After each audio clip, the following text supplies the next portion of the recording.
3 games in, and obviously so far so good. Yes, so far so good. When you've won 3 on the bounce at any stage of a season, whether it be the first 3, last 3 or the middle 3, it's a good sign that the habits that we've tried to instill in I keep using the words like policies and protocol and stuff like that, sounds like a business, and it is, to be fair. What we've tried to put into the players over the 6-week period called pre-season, and then you start the business of the season, and everybody's bought into our ideas, you know. And in the main, the most pleasing part of the 3 wins is the way the new players have bedded in, and the way they've accepted, or the way they've inherited, if you like, the Kidderminster Harrier way. It's great being stopped in the streets, and you know, when I'm on my way to work or on my way to Cozy, and you bump into 1 or 2 of the ageing, if you like, supporter who come up to you with a big smile on their face because you've won the 3 games, obviously, but come up to you with a big smile on their face and shake your hand and say the way you're approaching the game and the way we're playing the game. That's the most pleasing thing, you know. We're winning, playing attractive football, if you like, but at the same time, when we have to dig deep, we have to dig deep, and the players are prepared to do that as well. So there'll be a lot of big tests coming up, no doubt about it. The fact that we're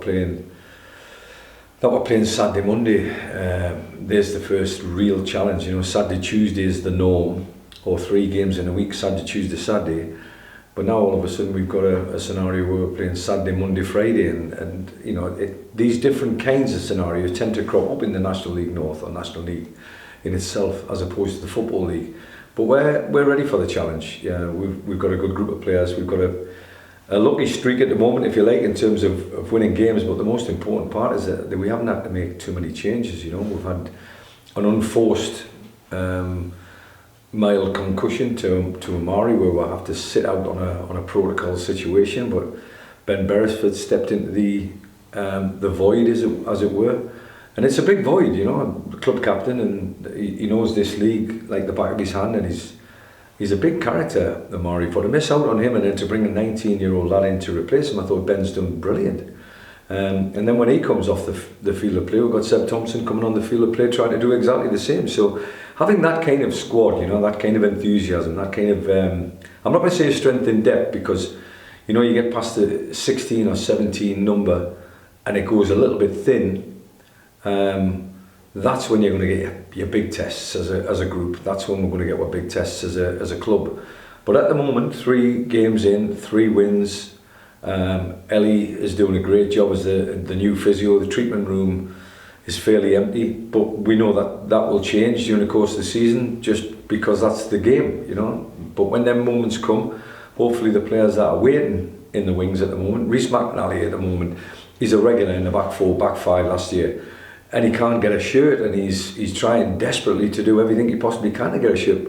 But with having that kind of backing, that kind of surrounding, he'll get his chances, no doubt about it. And when he grabs it, if that's the case, whoever has missed out will have to fight for their place. So at the moment, we can say, fingers crossed, it's going well. Long may that continue.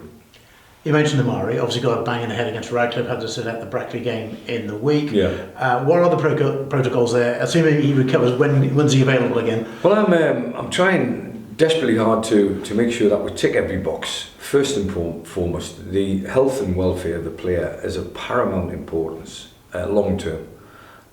You know, I go back to my days when we just used to brush it off and get on with it, and next thing I see players that I've played with and against who are walking around or not walking around and complaining about times when they had to go through the concussion, lack of protocol in our day, and we've seen the damage that it does cause.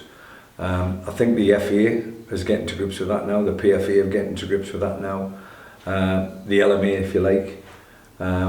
Us managers always getting bangs on the head from you guys, the press in the main, but you know, being able to survive 20 years of playing football and now talking to you as a manager still in the game 20 years later is a blessing in disguise, to tell you the truth. But some of the guys that haven't got through it, you know, you feel for them, you have the sympathy for. So the protocol that Amari's going through at the moment is a 7-day protocol. If it goes to then 14 days or 23, it's because he hasn't passed the checks or the tests that are stringent and in place. I've got a wounded animal in there. He's walking around the cage and he's growling at everybody. But that's Amari. He just wants to play. And I'm a manager who wants to play him. But if the FA or the powers that be say I can't play him, I can't play him. You mentioned obviously a good start, 3 wins. Yes, and the goal scorers will always get the headlines, as they always do. 3 goals in 6 minutes here against Radcliffe. Yeah. But defensively, obviously, you've been very sound. And I saw the game up at Darlington. The only goal you shipped was a cracking free kick, to be fair. That can happen. You must be very pleased with that side of things. Yes. When Christian Dibble re-signed, I know I made a big play for, Ashley Hemmons, Amari Morgan-Smith. But if truth be known, when Christian Dibble signed, I'm a clean sheet man. I like clean sheets. For Dibs to nearly get the Golden Glove last year and only miss out by 1 clean sheet from a team that got relegated compared to a team that got promoted or got into the playoffs, then that just shows you what kind of a goalkeeper he is. He's got stature. I knew his dad very well, played with his dad. Good character, good strength of character. And when you're behind the back 4, that's got a never say die attitude. That's got a mentality that thou shalt not pass. I think that's a blessing in disguise for the front 6, as it were, the front midfield 4 and the front 2 to just ply their trade with a belief and an aplomb and an ability to, play without the shackles, play without the handbrake on, which I used to complain about last year. At the moment, because you've got a clean sheet mentality in the group, by the way, because it's, one defence we all defend and 1 attacks we all attack. It's life's good at the moment, so you can build. You can always build a foundation on clean sheets, but if you're winning games 4-3 week in and week out, not my kind of football. Don't get me wrong, that the modern day world is that way inclined. They want to say exciting football, but I saw an exciting 1-0 win on Tuesday. It's as simple as it gets, And if somebody says, "Oh, I'd much rather see it 4-3," they won't be supporting Kidderminster to Harriers as long as I'm manager, that's for sure. But with truth be known, if we've got the ability to win games of football by the odd goal, whether that's in a 4-3 classic, then all well and good. But I know at the moment, both ends of the pitch we're taking a lot of care and a lot of attention to detail from the training ground that me and Neil MacDonald are putting into the players. Everybody's buying into it. So, as I say, long may that continue. I wouldn't wish this on you, but as yet, of course, you haven't fallen behind in the game, and that's probably when you'll learn a bit more about the character in the squad as well, because it will happen at some point, obviously. It's a great point, but it's a negative at the moment that I don't need to even think about. When it happens, do I wish it upon myself? No, I'm not that way inclined. But when it happens, if it doesn't happen, wow, we're in for a hell of a season, aren't we? But when it happens, if it happens, I think we've got characters in the team. I think the players that were brought in, and we started off this conversation about the players that were brought in, how they're enjoying their football. It's great to work with new players. Every time somebody comes through the door and is a new player, I want to see what he's got. And it's not invariably with the ball at their feet, it's what he's got from a personality or a character wise. That's the reason why I probably signed him. I'd say it's probably 75-25. Character references do go a long way where I'm concerned, but I always like to see the whites of somebody's eyes the first time I meet them. And the ones that were brought in have got good, strong character. So when that happens, or if it ever happens, then I'm sure we'll be able to cope. I appreciate, as we discussed last week, this is a bit of a longer term thing, but any more news on Jack Lambert? Is he closer? No, Jack's been training. He's been getting on with it. It's never an easy situation when you find yourself probably number 1 before we arrived, and now we can't get in the team. But that's a good sign that the recruitment at the football club's been good. I've always said to Dean Oldsworth, and I've always said to the backroom staff, Neil MacDonald knows me from years gone by. He knows this is my philosophy. I've always said we're not trying to replace in a 20-man squad number 18, 19 and 20. We're trying to replace number 1, 2 and 3. Because when you replace 1, 2 and 3, 18, 19 and 20 fall off the end of a cliff and you've got a better squad straight away. So you keep on replacing 1, 2 and 3, you've got a great chance. We've quickly done that with regards to some of our best players are the ones that have come in. But the ones who are still in the football club, we've got some good players at the football club, Jack being one of them. So he's still a Kidderminster Harriers players until my chairman says otherwise. I will deal with Jack Lambert as a Kidderminster Harriers players, and long may that continue. As you mentioned, busy programme coming up now, and you start at Warrington. They strike me as being a side that have done it right. They've come up, they've established themselves, and they're a bit of a force to be reckoned with now as well.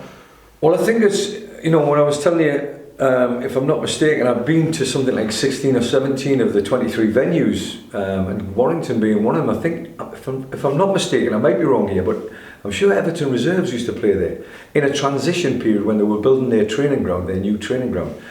And I've been to see a game there, and it was one where it was an old-fashioned stadium. Now, if that's still the case, it will obviously come straight to mind as soon as we walk in there. But yeah, they've done it in the right way, and we've done our homework on them. I think, as I've made reference to the character of our team, you always make reference to the character of their team, and more importantly, the character of their manager. And I think it's a club that's very well run, and it's one that is a challenge, and it's the next challenge in front of us. But we'll go there with the mentality that, yes, it's a clean sheet mentality. If we don't keep a clean sheet, we'll keep the next clean sheet. But we go there with the mentality that we'll play the kind of football or a style of football that will try and win the game. We always plan to win the game. And if you don't win the game, make sure you don't lose it.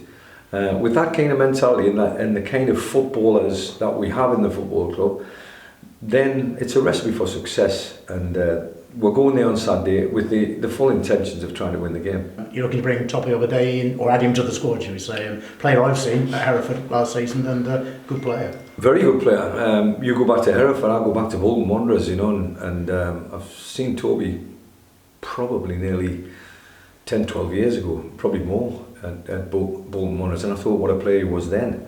We all take our pathways in life and in football, and sometimes you can't control that, sometimes you can. I think he's been unlucky a couple of times. He's eventually found himself at Hereford, and he's a local lad, doesn't live far away from the football club. When I invited him into pre-season training, he's been training with us, so he's been on trial in effect for almost 2 months. And I promised him that if there was any movement in the budget, that he would be the first one on the team sheet, or shall we say the first one to be signed or re-signed. And I've stuck to my word, and we have had a little bit of movement in the budget, whether it be a loan player going out or a couple of loan players going out. And we've agreed a deal with Toby till January. I'm delighted for the lad first and foremost, because he has actually been on trial for 2 months, and he doesn't need to. I know the player. He didn't need to put himself on trial to say, I'm a good footballer here. He needed to put himself on trial to show that his attitude and his mentality was he wanted to be at Kidderminster Harriers, and that's what he's proved to me in the last 2 months. The Kiddie fans will see, as they've witnessed in one of the pre-season friendlies, a guy that can play the 7, the 9, the 11, the 10. He can play an extra man in midfield 3. So we've got a great option in the front half of the pitch, and Toby will add to that. He'll bring a quality. He's got energy. He's got a great left foot. His fitness levels at the football club at the moment are absolutely fantastic. So he's ticked enough boxes for me, and probably the rest of the backroom staff. If Macca was standing here, he'd be saying exactly the same. So I'm absolutely delighted to have him on board.